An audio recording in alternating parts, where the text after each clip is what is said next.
The year was 1997. Halloween night. My last Halloween night.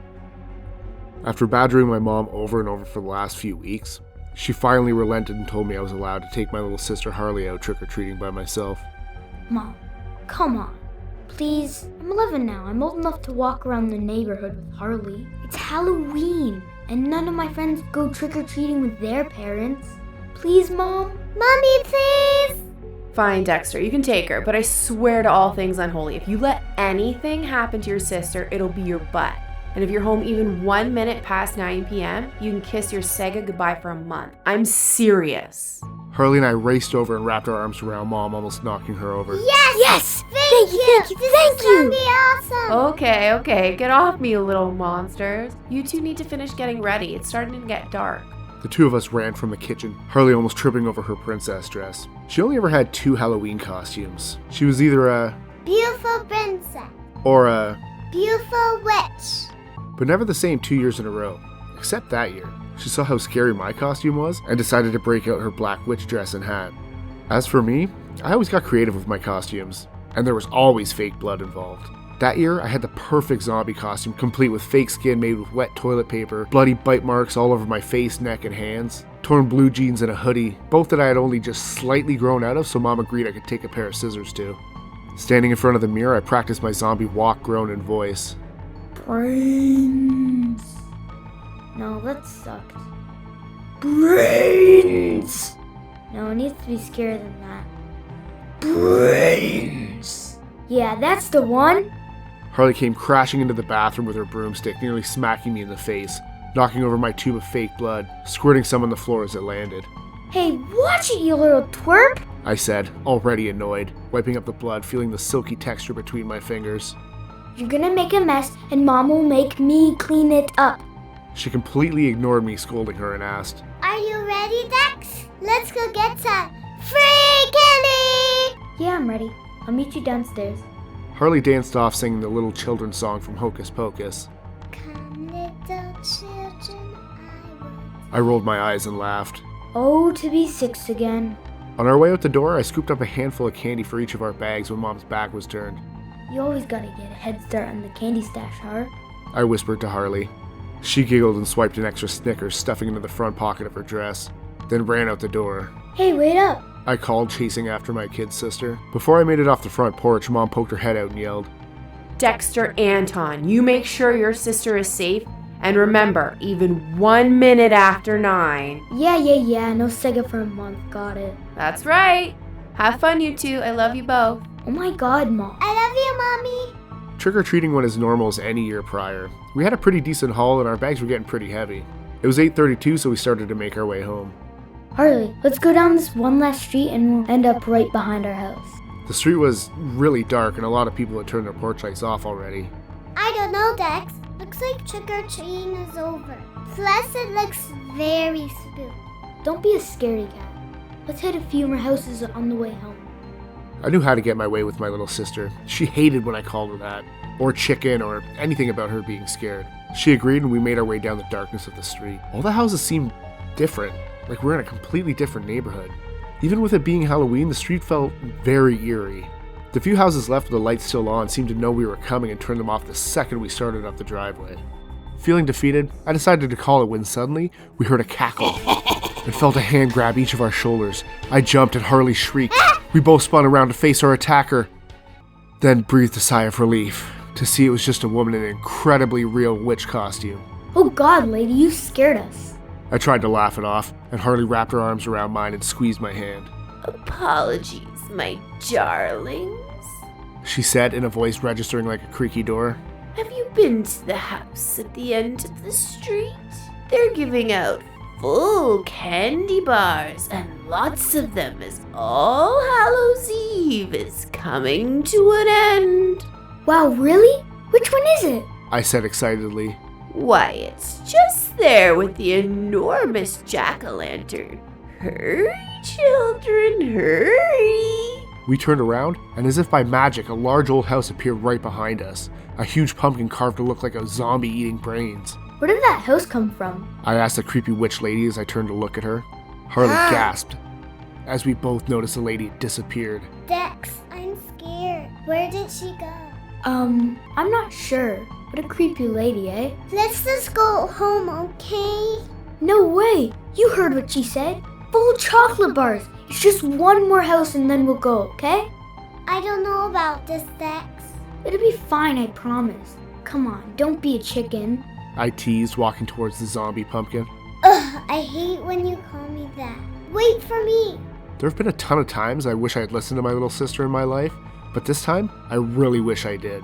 Creating a walkway to the front door was 2 rows of pumpkins in all shapes and sizes, each carved perfectly to look like terrified children. As soon as we passed each one, the candle inside went out, followed by whispers. Don't go in there. Run away. You'll never leave. Help us. Get out while you can. They must be motion activated. I said, barely convincing myself. I don't like this, Dex. Can we just go? Pretty please?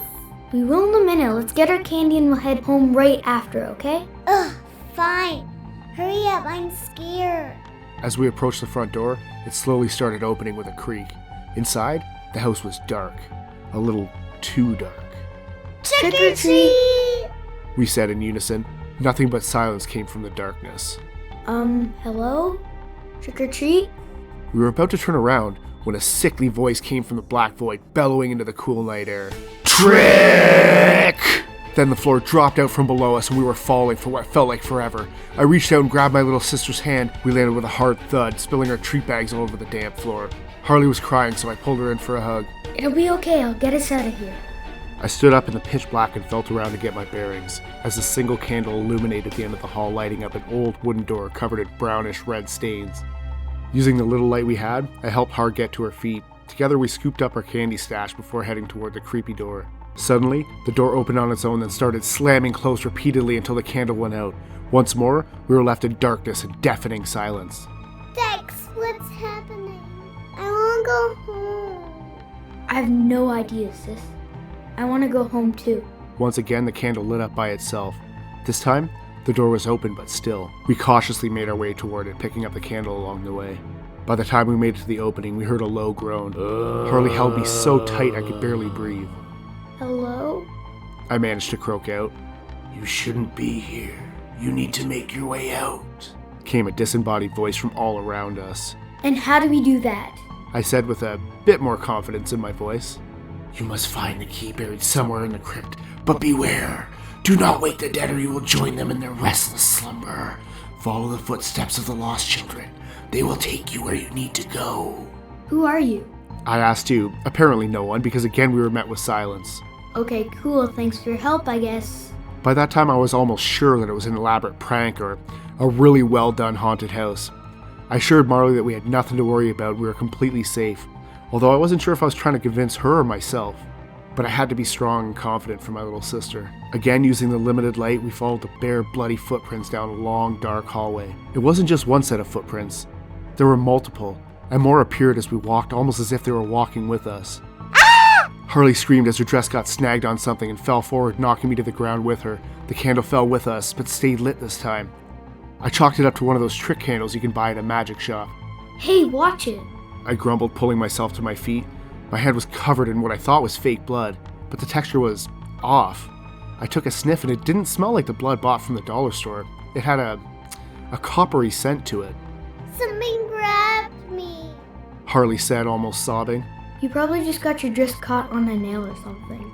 This is an old house, so be careful unless you want to get a tetanus shot. Dex, I'm serious. I held the candle close and felt sick when I saw that a withered dead hand had dug itself out of the ground and was now clutching a torn piece of Harley's black dress. What is it? Har asked, peeking over my shoulder.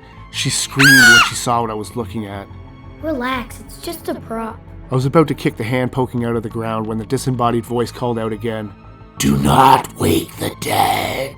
I jumped back terrified. Bare footsteps were slapping against the dusty old concrete all around us, trying to get our attention. Then more whispers. All the steps. The key is here. Do not wake the dead. Be quiet. Thoroughly creeped out, we quietly made our way the footprints were leading us. We entered a small, cave-like area, the floor littered with body parts, bones, and corpses. The bloody footprints formed an arrow pointing to what looked like a recently dug grave. Dig here. It's in there. Find the key. Find the key. Free us all. The whispers echoed from all around us. As silently as I could, I put my treat bag down and started digging. About a foot down, I saw a slight shimmer of a brass key. I got it! I whispered a little too loud. The body parts and corpses around us started to stir. Get out now. They're waking up. Don't let them bite you. You must run. Run now! Dex! Harley screamed as one of the bodies grabbed a hold of her, pulling her in, mouth wide open for a bite. I spun around and kicked the dead bastard right between the eyes. Its head disconnected from its body and rolled away, but the arm held my sister tight. I grabbed the wrist and pulled with all my strength, tearing the arm from the socket. I held back the vomit that threatened to come pouring out. I threw the arm on the ground, picked up my little sister, and started running as fast as I could, leaving our light and pillowcases behind. The screams from the undead were ear-piercing as their late-night snack made a break for it. Where do we go? How do we get out? I yelled into the darkness. Make your way up the stairs. The door will be locked. Use the key. The Dark Witch will be waiting. Do not eat her treat. You must trick her as she tricked you. I could see what looked like your typical basement stairs and continued running towards them as the sound of our zombie friends started to die down. I put Harley down and crouched to give her a hug. Are you okay? I asked, embracing my terrified little sister. No, I won't go home. I want my mommy. She cried in my ear. Hey, look at me. I said, pulling her forehead to mine, making eye contact. I'm your big brother.